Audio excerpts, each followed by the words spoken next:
Olá, boa noite a todos.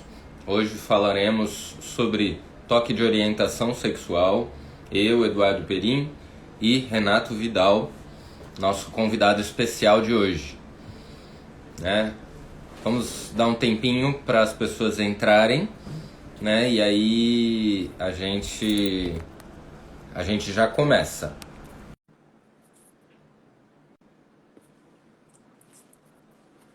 Obrigado a todos por estarem entrando aqui. Vamos fazer perguntas Opa, a respeito. Olha aí, meu querido amigo Renato e aí, Vidal, doutor? que topou Como é que fazer com estão a as gente essa coisas aí? live. Oi? Boa noite a todos. Como é que vai meu amigo aí em São Paulo? Vai tudo jóia, vai tudo bem. Renato, Aí tá. fala um pouquinho de você, se apresenta um pouco. Renato é psicólogo clínico, terapeuta cognitivo comportamental. Ele tem uma página muito importante no Instagram, no Facebook, né? A Toque a Vida Sem Toque. E fala um pouquinho de você. Bom, antes de mais nada, eu quero agradecer muito, doutor, o convite. Fico honrado, né? Eu sou de uma terra aqui da Paraíba, que as pessoas saem daqui para consultar o pessoal de São Paulo, né? Então, acho que para mim, para os paraibanos, para os nordestinos, é um motivo de orgulho ser convidado, né, para participar de uma live tão importante como essa. Bom, como sabe, meu nome é Renato, né? Renato Vidal, eu sou psicólogo, eu me formei aqui em João Pessoa, sou de João Pessoa, em 2003, já faz um certo tempo, né? Em 2015, mais ou menos, eu fiz a página Toque a Vida Sem Toque lá no Facebook, né? E que está lá ainda, inclusive é mais completa do que essa que está no Instagram, né? E desde então, desde 2015, eu tenho recebido muitas mensagens, né? Muita gente entra em contato, a gente está sempre produzindo conteúdo para essa página. E hoje, né, consequentemente, a maior parte da minha clientela hoje é com pessoas com toque, né? Inclusive, acho que na minha experiência, a maioria delas com esse tipo de toque que a gente vai conversar hoje. Isso. Hum. O Renato ele publica muitas coisas sobre toque de orientação sexual na página dele e recomendo a todos de seguir porque os textos e os vídeos dele são muito bons, né? O Renato é um ótimo profissional, ele trabalha em parceria comigo em alguns casos, né? E a gente já está nessa parceria há algum tempo e gosto Hum. muito de trabalhar com ele pela competência dele e por a gente também ter uma boa liberdade um com o outro aí de se comunicar, de falar, né? Eu vou falar Isso. também um pouquinho de mim. Sou psiquiatra aqui de São Paulo, sou sexólogo também, terapeuta cognitivo comportamental. Estou trabalhando agora também com cannabis medicinal e trabalho bastante com toque. Em especial, toque de orientação sexual é uma das coisas que eu mais atendo aqui no consultório também, né? Então, acho que a gente vai ter uma boa conversa aí, né? Então, Isso, acho com que a gente certeza. podia começar falando um pouco, né, sobre o assunto e aí as pessoas vão perguntando as coisas também, né? Uhum. Isso. Começa aí, Renato. Começa esse bate-papo. Bom, vamos lá. Como eu estava dizendo, né? Quando eu fiz minha página, a Toque a Vida Sem Toque, no Facebook, eu sempre esperava que eu atrairia muitas pessoas que tivesse aquele tipo de toque mais clássico, que é a pessoa que tem toque com simetria, com contaminação, né? E por minha surpresa, eu comecei a receber uma enxurrada de e-mails, de mensagens com pessoas que falavam sobre essa questão de orientação sexual. Eu vou ser bem sincero, em 2015, eu nunca tinha ouvido falar disso. Eu acho que a grande maioria dos psicólogos, e talvez eu não sei que os psiquiatras, né, mas a grande maioria dos psicólogos nem tem ideia do que é isso. Sim. Né? E aí eu comecei a estudar, a pesquisar, né, ver como é que aquilo ali funcionava. Então esse toque, né, assim como qualquer outro toque, ele vai se caracterizar por um excesso de pensamentos, que a gente chama de pensamentos obsessivos, né, pensamentos intrusivos, indesejados, né, que tem um conteúdo que estão em desacordo com a orientação sexual daquela pessoa. né? Então, quando a gente fala, por exemplo, o HOCD, ele não é um termo muito certo, né? Que seria um toque homossexual no caso, mas a gente vê que é mais raro de acontecer, inclusive pessoas homossexuais com pensamentos heterossexuais, vamos dizer assim, incomodando elas. O sofrimento emocional é muito grande porque aquilo leva a dúvidas obsessivas e verdadeiros rituais de verificação, de checagem, de pesquisa, que a única que resulta em pequenos alívios, né? E consequentemente mais obsessões e mais dúvidas, né? Um ciclo difícil de sair dele, né? É difícil sair, inclusive, sem uma orientação profissional, né? Isso.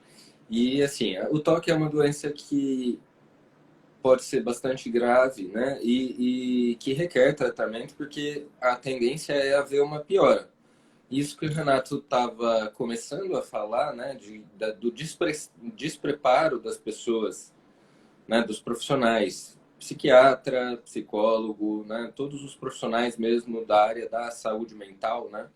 Estão muito despreparados para trabalhar com esse assunto, né? Em grande parte dos casos, os pacientes chegam muito confusos se aquilo que eles estão apresentando é de fato um conflito com relação à orientação sexual, ou se eles estão com um transtorno obsessivo compulsivo relacionado a isso. Aí eles chegam no profissional mal preparado e esse profissional ainda deixa ele mais confuso ainda, né? E fala coisas que o paciente fica mal, né? Quer dizer, então Sim, sim. é um grande problema que a gente enfrenta nessa área. Eu diria que em relação ao toque como um todo, apesar de ser um transtorno muito frequente na população, 2 a 3% da população, mas é muito comum, mesmo nos toques mais tradicionais, que o profissional não saiba fazer diagnóstico ou não saiba tratar,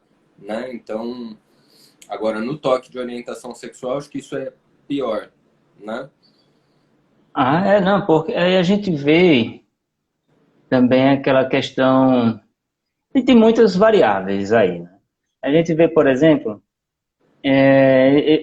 uma certa tendência, não sei se cultural, se a gente pode falar isso, em meio que quase como um convite para as pessoas terem um comportamento homossexual, né? O que eu quero dizer?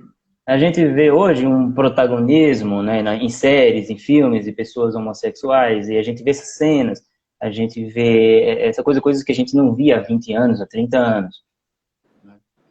Era muito pouco, era muito discreto, né? E isso está mudando, o que é bom. Né? E as pessoas olham aquilo ali e ficam perturbadas, né? Algumas ficam perturbadas. Pô, será que eu me identifico com essa galera? Ah, no caso, uma pessoa com toque, né, que tem uma tendência para toque, aquilo ali tem um grande potencial de se tornar obsessivo. Né? Aí o cara ele vai, um psicólogo, por exemplo, eu já ouvi várias histórias desse tipo, e o cara fala, olha, você deve estar se descobrindo, né? Isso pode ser um desejo inconsciente. Né?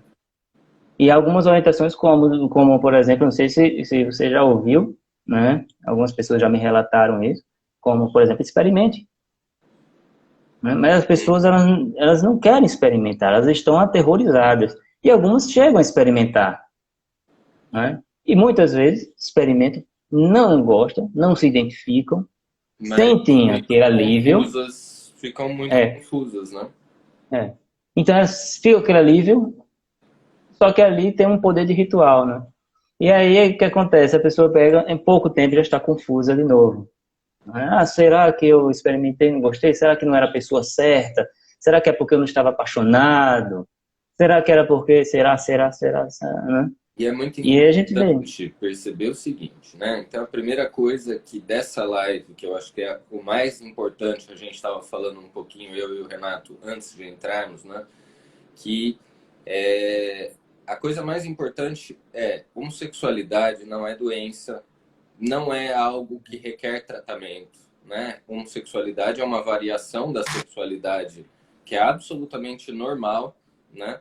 Não há problema nenhum e geralmente não causa nenhum problema para o indivíduo que tem essa orientação sexual, né? Agora, o problema é a diferença entre uma pessoa que de fato está em dúvida quanto à orientação sexual versus o toque, né? Então, as pessoas que estão de fato em dúvida sobre o que elas querem ser, né? O que elas querem assumir de orientação sexual para elas, né? Que, na verdade, a pessoa que tem uma orientação homossexual, ela sabe que ela sente atração por pessoas do mesmo sexo, né? E a pessoa com toque, ela não para de ter dúvida quanto a isso. Ela fica em dúvida o tempo inteiro se ela sente ou não sente atração, né? E quando vem essa dúvida, ela sente muito sofrimento, ela sente emoções muito negativas, de raiva, de culpa, de nojo, né? De tristeza, de decepção, né? Então, quando essa dúvida vem, ou quando os pensamentos vêm, quando as imagens, porque vem imagens, né, sexuais também na cabeça, né? Isso causa um sentimento muito desagradável no indivíduo, né? Ele sofre com aquilo e ele faz rituais para tentar se certificar se ele é gay ou não é gay, né? Então, das verificações mais comuns que a gente batalha bastante aí na terapia, né, Renato? Que é a coisa de ficar se testando. Fala um pouco sobre isso, Renato. A questão do teste é um ritual clássico, né? Então a gente vê vários tipos de testes que o pessoal faz. Eu acho que o mais comum é a pessoa que ela vai para a rua, vai para algum ambiente, vai para a escola, vai para a universidade, vai para o shopping, que seja, e ele olha para um homem bonito, né? E olha para uma mulher bonita. E cada olhada dessa é uma verificação. Tem até não sei se você já ouviu falar do teste da praia. Não sei se já ouviu falar esse termo, teste da praia. Né? Então, para quem não conhece essa questão do teste da praia, né? A praia é um local que as pessoas estão se expondo, né? Estão praticamente nuas, né? E aí diz que uma pessoa o cara que ele é heterossexual, uma pessoa heterossexual, né? Então um homem, digamos, um homem heterossexual, ele olha para as mulheres e fica feliz. Ele olha para os homens, ele não sente nada, ou mesmo sente repulsa.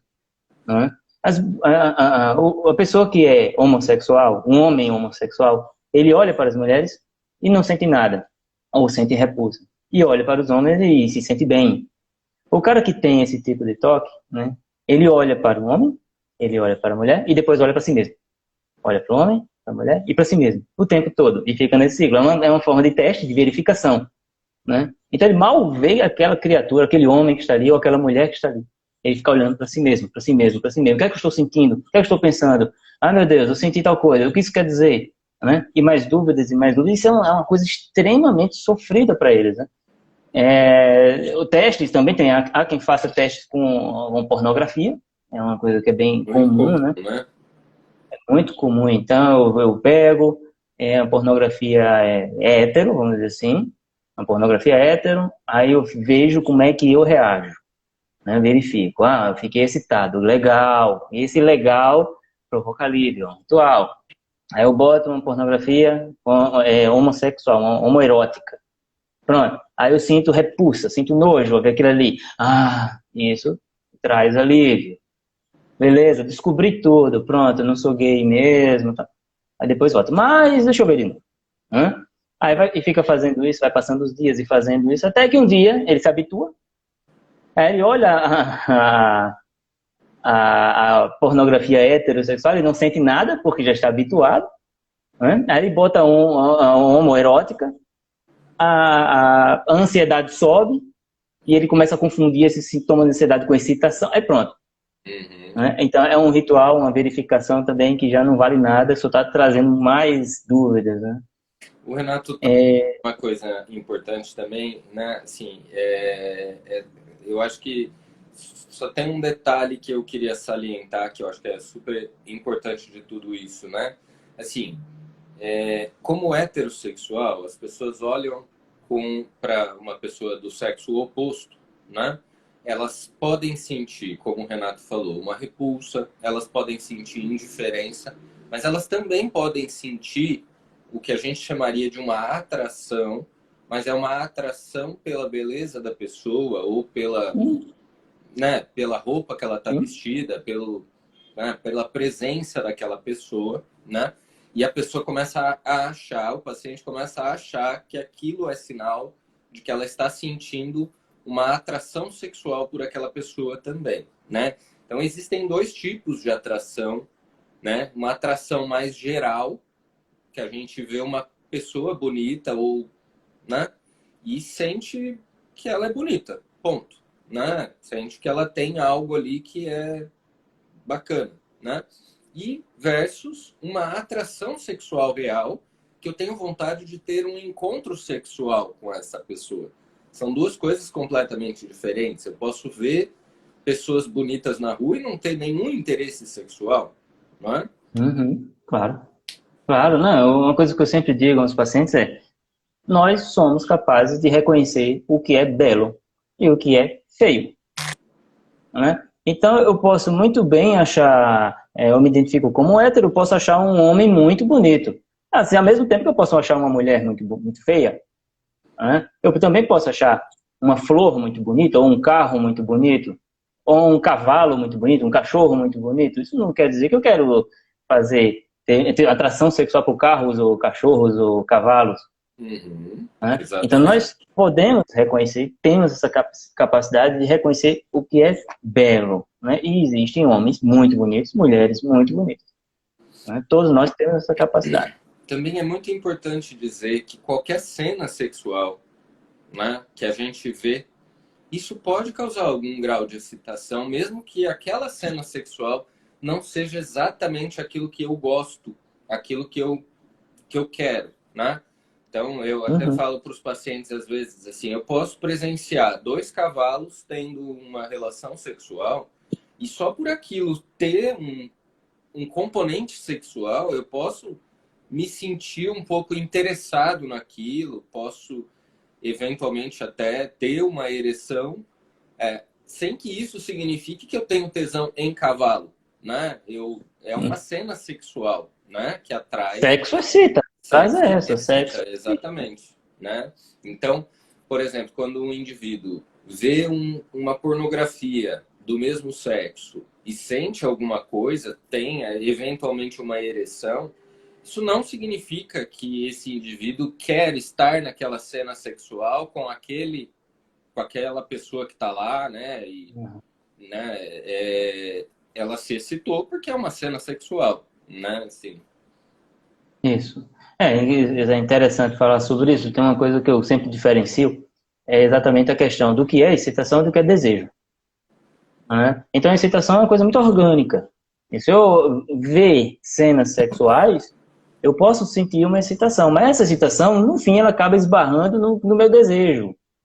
Então, se eu estiver vendo uma cena que eu não identifico, eu senti uma excitação, chega um momento que essa excitação começa a diminuir, porque não está de acordo com minha orientação, ou com meus fetiches, né? Ou com as minhas preferências, né? Mas o fato de eu ver, olhar aquilo ali, uma cena sexual, o nosso cérebro primitivo, o nosso cérebro que tem um hardware de 300 mil anos, né? Acho que é 300 mil, nem sei mais, né? Ele identifica ali como sexo, está acontecendo sexo. Então temos que nos preparar, e a excitação acontece. A excitação acontece, só que aí não bate com o desejo, né? Então são duas coisas que eu sempre gosto de explicar para os meus pacientes, a diferença, né? Do que é a excitação e do que é Até mesmo o desejo. A gente, às vezes, tem uma ereção espontânea sem nenhum componente de nada e acontece, né? Também. Como a corda, né? Como eu falo, a corda de barraca armada, né? Tem uma sexóloga, não sei se você conhece, que eu gostava há muitos anos, eu assistia um programa dela que passava no GNT, chamada Sue Johansson. E ela falava que... a gente está falando de ereção, né? Aquele cara que ele está ali, ele está acordando com a ereção, né? E a esposa olha, né? a esposa ou o parceiro olha, tá excitado, tá não sei o quê. Aí, não, por dentro daquela, o termo que ela usava era esse, por dentro daquele pinto duro tinha um pinto mole. Então o cara podia estar com excitação genital, física, mas ele estava só com vontade de fazer xixi. Quer dizer, ele está acordando, é natural que isso aconteça. Eu acho que também, aproveitando esse gancho, né, do que você está falando, tem muitas perguntas também que foram feitas a respeito das groinal sensations, ou sensações genitais que aparecem muito no toque sexual como um todo. No toque de orientação sexual acontece também bastante, mas também acontece no toque pedofílico, no toque de sadomasoquismo ou no toque de ter relação com algum familiar, por exemplo, né? Um toque incestuoso, né? Existem todos esses tipos de toque, né? E as groinal sensations são assim, são o que a gente chama de fenômenos sensoriais, né? Ou seja, são sensações sensoriais, são sensações dos nossos sentidos que acontecem, né, junto com as obsessões, junto com esses pensamentos, essas imagens que ficam vindo na cabeça da gente, ou eventualmente até dos impulsos. No toque também aparecem impulsos desagradáveis. Impulsos de fazer coisas que eu não queria fazer, que eu não quero fazer, que eu não tenho vontade de fazer, né? E isso vem acompanhado de sensações físicas, nos genitais principalmente, né? A pessoa pode ter uma contração muscular na região peniana, uma contração anal, a pessoa pode ter uma sensação no mamilo, pode ter uma sensação nos lábios, né? Pode dar água na boca, pode dar uma série de reações físicas decorrentes, tanto do meu nível de ansiedade que eu estou naquele momento, quanto das próprias obsessões que causam esses fenômenos sensoriais. Né? No toque a gente tem muito fenômeno sensorial também, né? Que são essas sensações, e isso faz parte, né? E para o paciente que já está confuso com tudo isso, essa sensação física é uma prova que ele tem de que ele realmente sente desejo por uma pessoa do mesmo sexo, sendo que na verdade não é isso, né? É parte do toque mesmo, né? Isso, Você pega exatamente. bastante isso também, né, Renato? Não, a gente observa o seguinte, essas sensações, essas groinal sensations, né? Elas, na verdade, eu sempre entendi assim, que nós temos sensações no corpo todos os dias. Só que a gente não percebe, a gente não está prestando atenção, né? Do mesmo jeito, por exemplo, que quem está ouvindo agora a gente, por exemplo, pode não estar sentindo a blusa. Mas agora que eu falei, estão sentindo a blusa, né? Então, pessoas com um toque sexual, independentemente do tipo do toque sexual, elas têm uma concentração, uma atenção muito focada nessa área genital. Então, qualquer coisa que aconteça na região peniana, na vaginal, anal, ou mamilos, ou lábios, né? Tudo que se remete a sexo oral, né? Então, eles ficam o tempo todo observando aquilo ali. É uma concentração enorme nisso aqui. Qualquer movimento que acontecer ali, eles vão perceber coisas que acontecem normalmente, mas que elas, geralmente, a gente não percebe. Se eu prestar muita atenção no meu coração, eu vou perceber que de vez em quando meu coração bate um pouquinho mais, um pouquinho menos. Aí se eu estou preocupado que eu tenho uma doença cardíaca, por exemplo, isso já é uma prova de que eu vou morrer, né? Então, quer dizer, no toque aparece muito isso, né? Então, assim, uma atenção seletiva, né? Eu seleciono uma área do meu corpo e fico prestando atenção em qualquer manifestação que aquela área do corpo tem, né? E uma vez que eu tenho, eu fico desesperado, né? Pela questão da interpretação. A interpretação que a pessoa dá àquela sensação, né? É como se fosse assim, eu não sei de nada da minha sexualidade, meu corpo sabe, é uma coisa automática, né? Então eu tenho que prestar atenção em todos os sinais que ele demonstra, né? Quer dizer, alguns pacientes eles usam a expressão, esse toque parece que me tira de mim minha identidade, eu não sei o que eu sou, né? É um sofrimento muito grande. Renato, queria que você falasse um pouco de uma pergunta, né, que vários pacientes me fazem. Eu, para ser muito sincero, acho que isso não é algo que faz com que o toque apareça, ou, né, que é a pornografia. Né? As pessoas ficam perguntando assim, será que a pornografia, o fato de eu gostar muito de pornografia fez com que eu começasse a duvidar da minha sexualidade? Né? Eu não vejo assim, tá? Assim, eu não vejo essa relação. Mas queria que o Renato comentasse. E aproveitando também, né? Assim, teve uma pergunta que eu recebi aqui a respeito da mídia, né? De a mídia publicar mais coisas a respeito da homossexualidade, né? Nas novelas, nos filmes, enfim, né?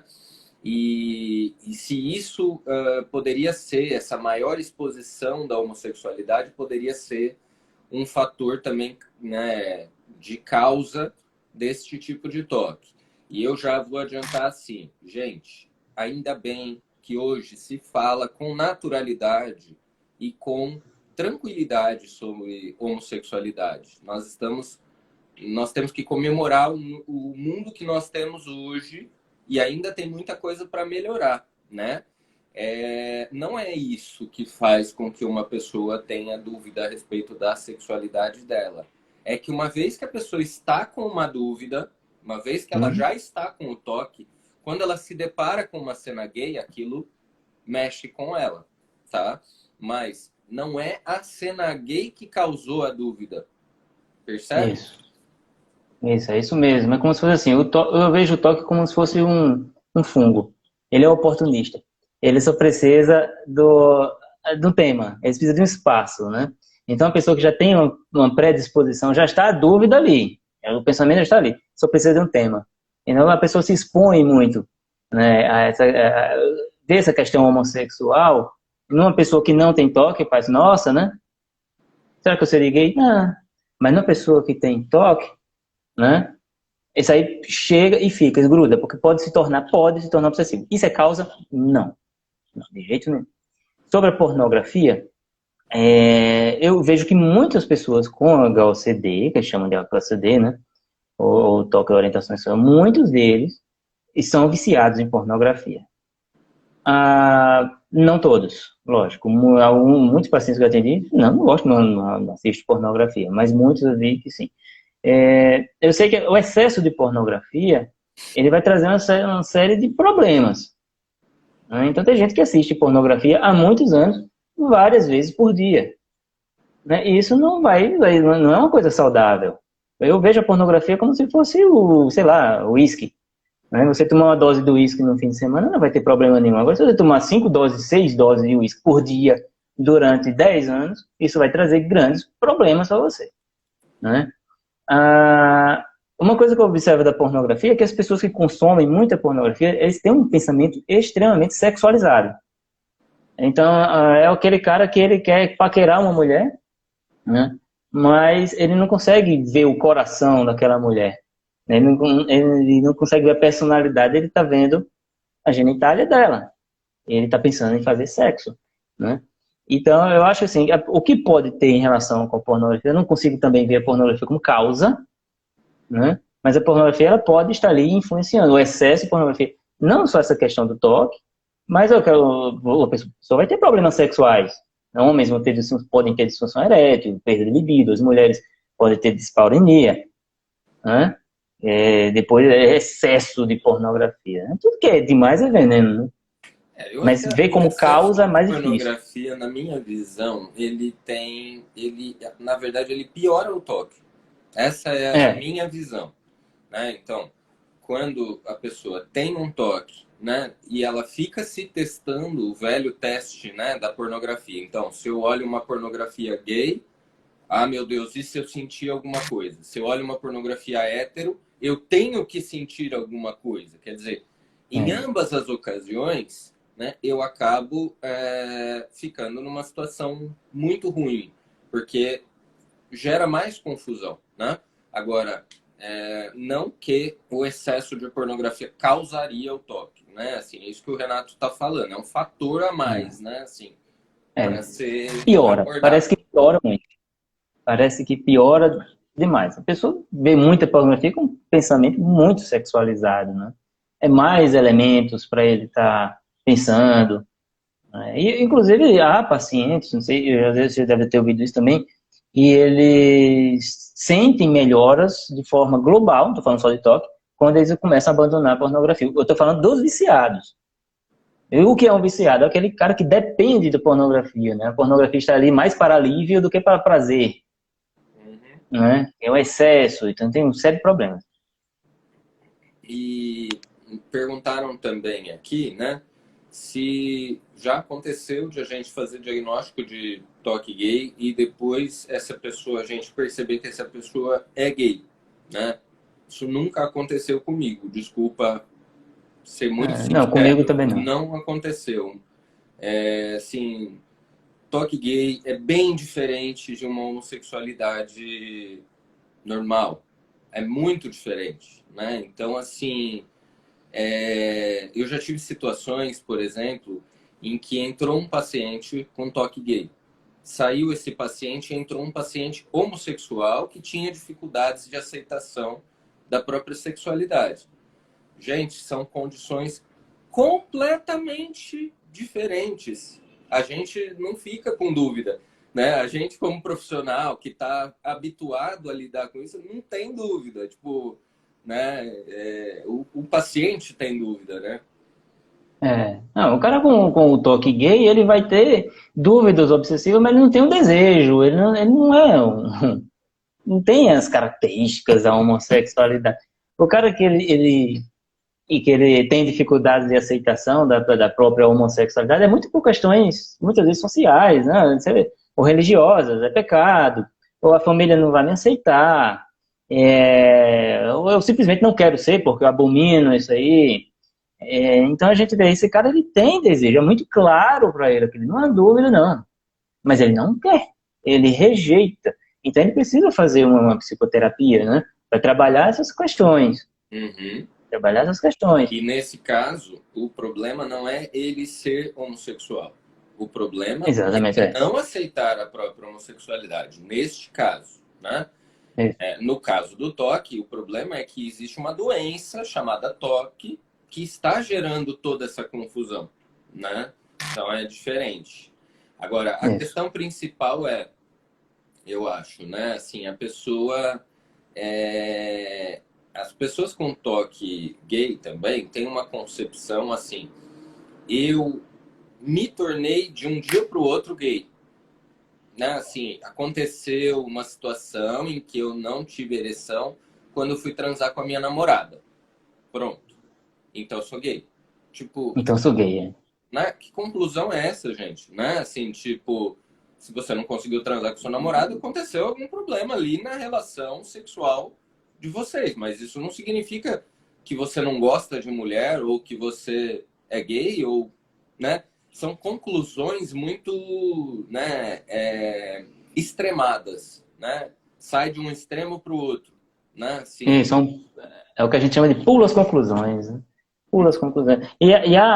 Ignora-se, né, vários elementos que podem estar envolvidos nessa questão da perda de libido, por exemplo. Eu posso perder libido porque eu estou deprimido, porque eu estou estressado, porque eu estou cansado, porque eu não estou com uma relação boa com minha namorada, minha esposa, né? Por vários motivos pode acontecer. Porque eu bebi, porque eu usei uma droga, porque eu estou sob efeito de alguma medicação. Mas na cabeça da pessoa com HOCD, né, é porque eu sou gay. E eu não quero ser gay. Né? Aí faz, certo, mas você está gostando de homens? Você arrumou um namorado? Não, não, Deus me livre, que é isso? O que danado de gay é esse que não gosta de homem? Né? Então, é muito confuso, né? Para a gente que está de fora, né, nós que somos clínicos, a gente consegue ver isso com muita clareza, essas diferenças, essa questão, essas questões, essas variáveis, né, funcionando. A pessoa que está mergulhada naquilo ali é muito confuso. Um paciente que nós temos em comum, ele usa a expressão, ele diz que a sensação que ele tem é que está dentro de uma piscina de cabeça para baixo. Ele está confuso, ele não consegue ver as coisas direito, ele está se afogando, está ansioso, né? E desorientado. Para a gente que está de fora, a gente enxerga tudo isso. E também perguntaram um pouco a respeito do tratamento, né? Então, o tratamento do toque é parecido do toque de orientação sexual, é muito semelhante a qualquer outro toque, né? Ao tratamento de qualquer outro toque. A coisa mais fundamental que existe no tratamento do toque é a psicoterapia, é a terapia cognitivo-comportamental. É a coisa mais importante que existe no toque, tá? Então, a terapia, ela é o principal tratamento. As medicações que a gente utiliza são importantes, lógico, são muito importantes, mas elas ajudam a psicoterapia a funcionar, né? E na psicoterapia, né, a gente tem partes da terapia cognitiva, em que a gente vai ensinar o paciente a perceber essas distorções, né, de pensamento que ele tem, né? Como eu usei de exemplo, então eu estava lá tendo relação com a minha namorada, não consegui, portanto sou gay. Quer dizer, essa é uma conclusão completamente distorcida. Então a gente vai apontando essas distorções para o paciente.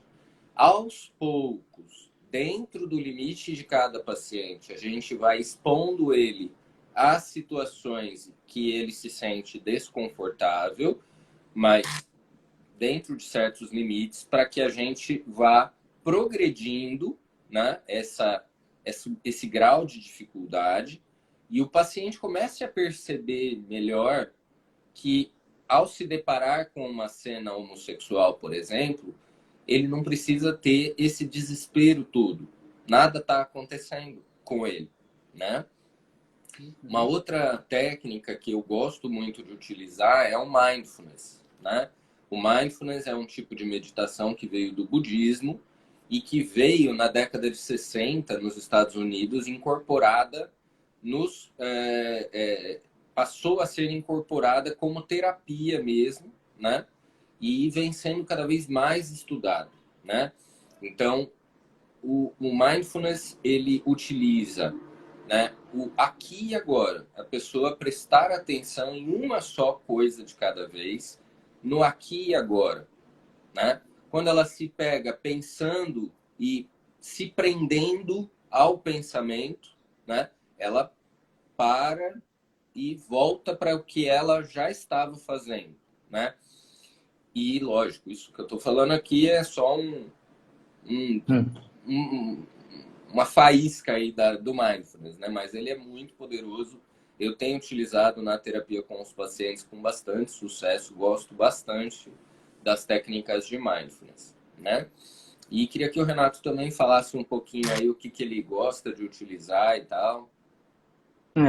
Quando eu recebo meus pacientes com toque, né, eu submeto todos eles, primeiramente eu dedico algumas sessões, não ao tratamento em si, mas só para o que a gente chama de psicoeducação, né? Então eu passo umas 3 sessões, mais ou menos, estudando toque com esse paciente. Estudando toque. O toque funciona assim, os elementos assim, tá, eu conto histórias, mostro gráfico, mostro vídeos, né? Tudo para que o paciente ele entenda a filosofia da coisa, para que ele entenda como funciona o toque em suas minúcias, né? Aí a gente parte para a parte da intervenção, que aí entra uma série de técnicas que a gente pode utilizar, desde as cognitivas às comportamentais, né, baseadas em terapias de exposição, como você estava falando, né? A ideia de exposição gradual, respeitando os limites do paciente, tudo planejado, tudo combinado, né? de acordo com a filosofia da sopa quente, né? Eu gosto de falar da sopa quente. Interessante que às vezes a gente coloca uma tarefa para o paciente, ó, você vai fazer assim, assim, assado e tal. Aí ele vai lá, faz 500 testes com pornografia, que é a primeira coisa que a gente fala, não faça isso. Aí ele vai lá e faz 500 testes com pornografia, fica cada vez mais confuso e não faz o que você pediu para ele fazer, né? Eu não sei se o Isso Renato tem acontece. essa mesma Acontece. Então, experiência. já acontece. Na psicoeducação, eu deixo muito claro para o paciente que quanto mais ritual ele fizer, pior ele vai ficando, né? Então, a gente diz que eu costumo dizer para eles que o ritual, ele é um doce veneno. É um doce veneno, ele traz alívio. Na hora que a pessoa faz, ele fica aliviada, a dúvida sumiu. Some por alguns segundos, alguns minutos, depois volta, né? É um doce veneno, porque quando ele vai usando, vai gostando, mas vai se envenenando. Enquanto a exposição é um remédio super amargo. É ruim de fazer, as pessoas não gostam de fazer exposição, ninguém gosta de fazer exposição, mas é um remédio. Eu Né? brinco É um que remédio. é o mertiolate de antigamente. Né? Exatamente, e Ardia pra arde. caramba, assim. A gente se É, arrependia até de ter machucado, né? é horrível, a gente ia Mas pro inferno e funciona. voltava, né? Funciona, né? Então é isso que eu sempre digo. Então essas tarefas de exposição sempre são muito planejadas, são muito pessoais, né? Então não tem como a gente passar a mesma tarefa para dois pacientes, né? Muito planejado com ele, de acordo com o ritmo dele, com a velocidade dele. Eu sempre digo, você vai ter que ter muita disciplina e muita paciência, porque você vai fazer 3, 4 dias de exposições, você está livre do toque? Não está, né? É preciso tempo, muito tempo de exposição, de abstenção de rituais, né, para prevenção de rituais, né, de muito tempo. Use a medicação corretamente. A medicação, eu não medico, sou psicólogo, né? Eu não prescrevo nada, mas eu vejo a medicação como muletas, né? Ninguém gosta de usar muleta. É feio, é desconfortável, você anda todo torto, mas você anda, às vezes é fundamental, né? Muitas vezes é fundamental, senão não anda, o paciente não sai do canto, né? Precisa da medicação. Aí, como você disse, a terapia, né? A psicoterapia, principalmente as comportamentais, né?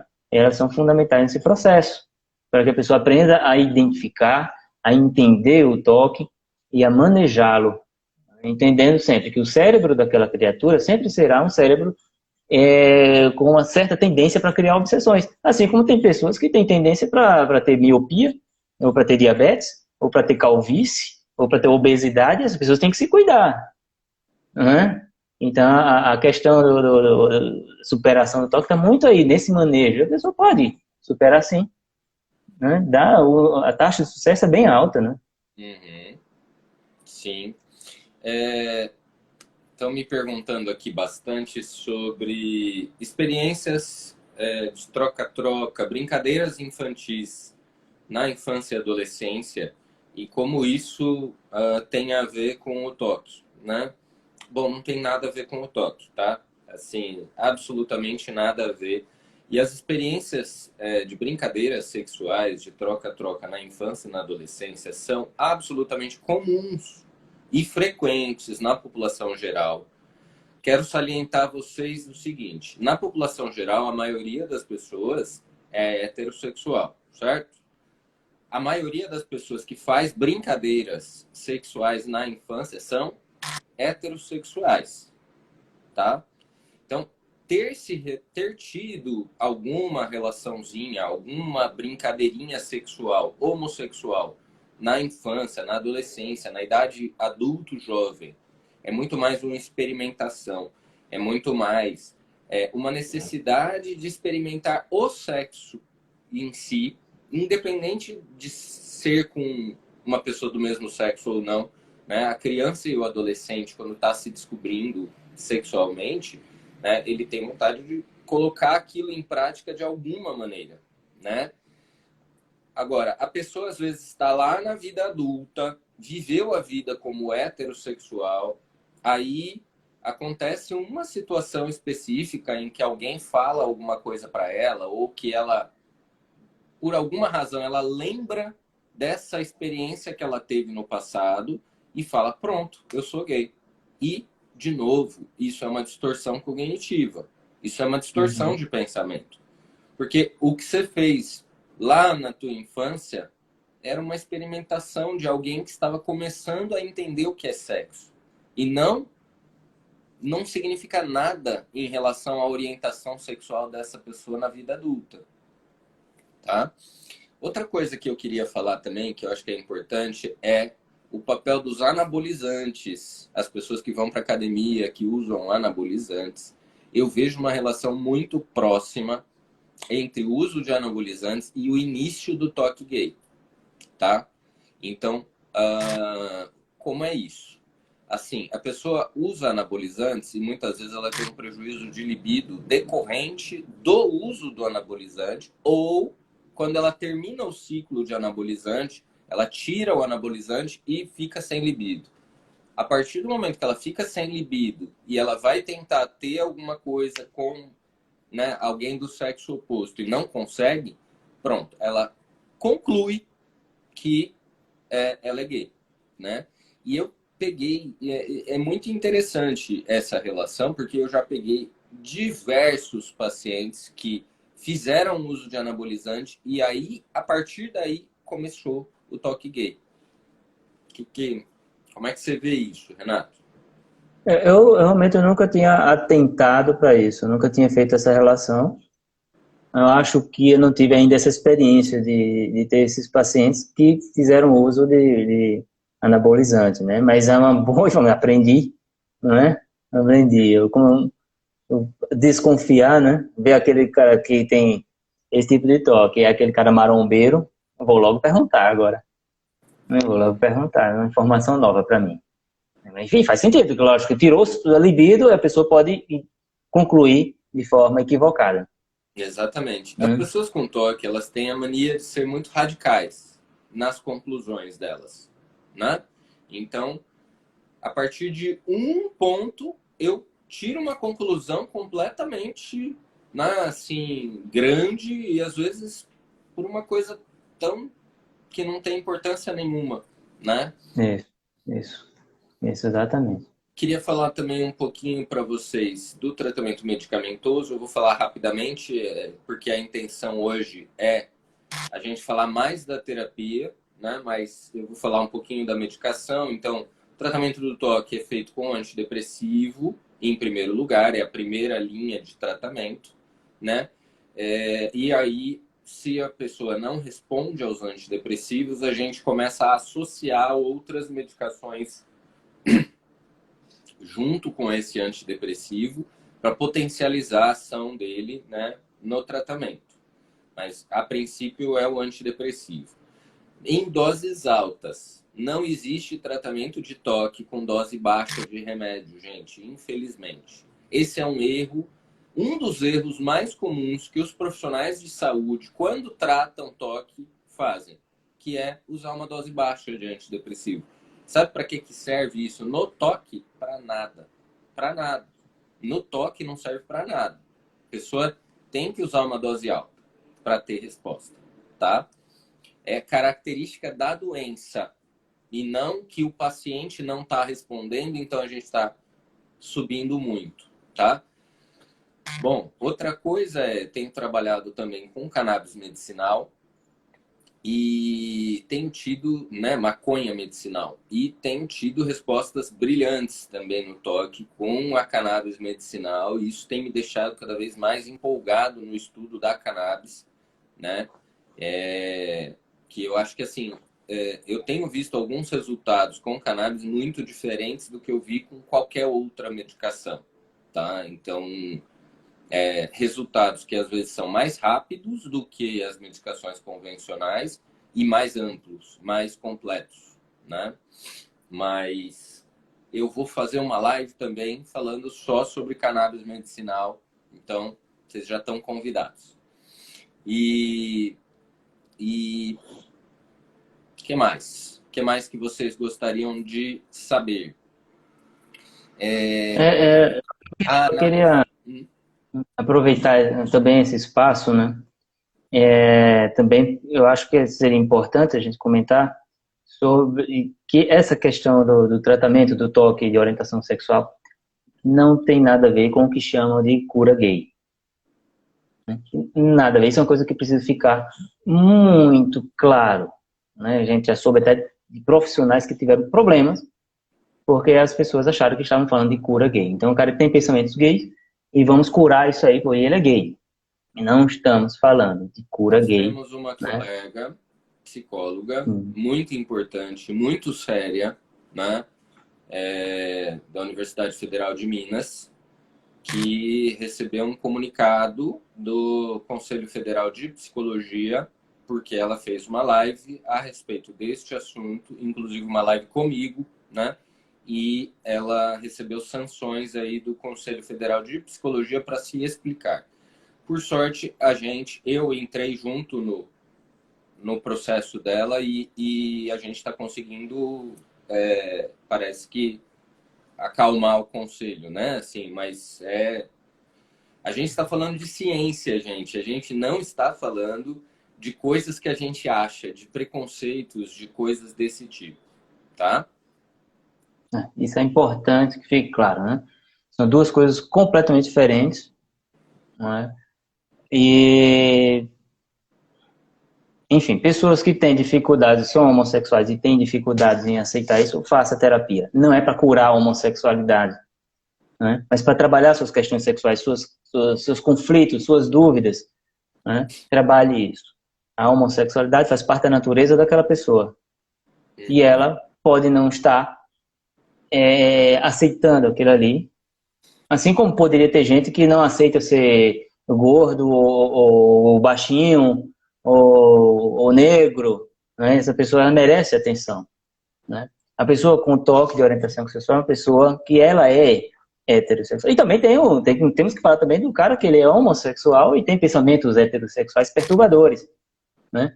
Então as pessoas, a gente está falando de um transtorno, um diagnosticável, né? É outra coisa completamente diferente. Aquele assunto que eu estava falando agora há pouco sobre troca-troca na infância, na adolescência, as pessoas querem que você comente sobre esse assunto.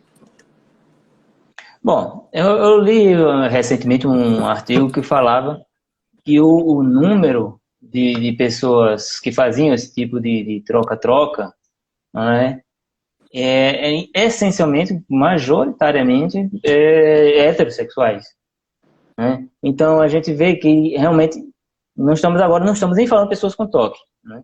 São pessoas que se declaram heterossexuais, são heterossexuais e que na infância, adolescência tiveram isso. Você estava até falando sobre isso, eu estava lembrando que a curiosidade de uma criança ou adolescente é tão grande, né? Que a gente ouve, por exemplo, aquelas histórias de adolescentes que vão pegando as vaquinhas, as jumentinhas no interior, né? São zoófilos. Não, né? São crianças, são adolescentes, né? Eu não sei por aí como é que é, mas aqui eu já ouvi falar, por exemplo, no interior daqui da Paraíba, tem gente que pega bananeira, faz um furo com a peixeira, enfia um facão, faz um furo num orifício para poder ficar ali penetrando a bananeira. Esse cara é um doente sexual. Isso não quer dizer nada. Não quer dizer nada. Eles estão em descoberta. Eles estão... É tudo muito novo para essas pessoas, né? Então, essas pessoas podem fazer experiências, né, ter esse tipo de troca-troca. Isso, na verdade, não quer dizer nada, né? E se isso tem a ver com... isso causa o toque? Também não. Isso pode ser uma coisa que a pessoa com toque fica lembrando. Quando eu era criança, eu fiz isso, fiz aquilo, tá vendo, né? Mas tem muita gente com esse tipo de toque que não teve experiência nenhuma. Sim, tem muita gente que tem toque e nunca teve esse tipo de experiência, e a grande maioria das pessoas que tiveram experiência não tem toque, ou a grande maioria é heterossexual e teve experiências no passado homossexuais, mas isso não significa nada, absolutamente nada, né? É comum experimentar, é comum a pessoa querer saber como é o sexo, né? alguém perguntou também a respeito do toque de orientação sexual entre os homossexuais, né? Eu tive poucos casos, né, assim, nesse sentido, mas pessoas que são gays e que começam a ter pensamentos heterossexuais, imagens, impulsos heterossexuais e se sentem incomodadas com isso. Por que não? Né? As pessoas não, né, a grande maioria da população não consegue entender isso, mas uma pessoa que se reconheceu, por exemplo, como gay a vida toda e que em algum momento ela acha que ela pode ser heterossexual, ela fica muito confusa e muito angustiada também, né? Não é só em relação né? Não é só os heterossexuais que se sentem assim quando têm pensamentos gays, né? E também pediram para falar um pouco mais sobre a atração, aquelas coisas que a gente estava, a diferença entre ver o belo e sentir atração sexual, né? Embora, não sei se você quer acrescentar alguma coisa sobre isso, Renato. Eu não sei exatamente se essa é uma pergunta específica, né? Seria mais fácil. Mas a ideia é essa mesmo. Nós somos capazes de reconhecer aquilo que é belo, né? E eu posso muito bem, eu sendo heterossexual, eu posso olhar para um homem e dizer, esse homem é muito bonito. É muito. Tem até uma piada sobre aquele que o pessoal faz com aquele ator que faz o Superman, né? O Henry Cavill. E diz que o cara é tão bonito que perto dele não existe heterossexual, né? Então a piada que o pessoal faz é essa, né? Diz, claro que o cara é bonito demais. Uhum. É um bonito que chama a atenção de qualquer um, né? Só que as mulheres heterossexuais vão ficar loucas para ter, ele tem atração física, sexual por ele. Os homens homossexuais vão ter atração física e sexual por ele. Os homens heterossexuais vão olhar e fazer, pô, esse cara é lindo, mas eu não quero ficar com ele não, que é isso? Né? Eu queria ser que nem ele, geralmente assim, eu queria ser igual a ele. Eu queria ter esse nível de beleza, o cara sente mais uma certa inveja. Quem é o homem que vai dizer assim que um Brad Pitt é feio? Não dá para falar que é feio, né? Assim, você pode não sentir atração e tal, mas é bonito, não tem como, né? Ou no caso, uma mulher que vai virar e vai falar Angelina Jolie não é bonita. Tudo bem, a pessoa pode ter esse gosto também, mas é difícil uma pessoa falar não é bonito, né? Agora, se ela sente atração ou não sente é outros 500, né? Outros 500, uma distância muito grande. Uhum. Pode falar. Não, pode dizer, pode continuar. Eu acho que também uma coisa que também veio aqui nas perguntas e que estão querendo saber um pouco se esse toque pode acontecer, por exemplo, na adolescência, se pode acontecer na vida adulta e, né, idade, né? A idade de início do toque em geral, geralmente, né, começa com algumas manias já na infância. Não sempre, mas né, grande parte dos casos já começa na infância, antes da puberdade, sinais, né? E o toque gay, né? Eu já peguei casos que começaram na adolescência, né?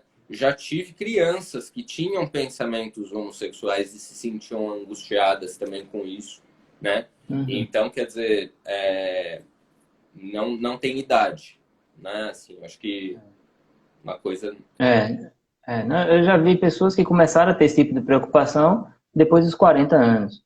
Me partiu o coração uma vez uma mãe que mandou mensagens para mim pelo WhatsApp, não sei onde ela arrumou meu telefone, e ela disse, fala com meu filho, por favor. E aí a pessoa, o filho dela mandou, eu pensei que eu ouvia uma voz de homem falando comigo, não era uma voz de criança falando comigo. Doutor, será que eu sou gay? Eu estou muito preocupado.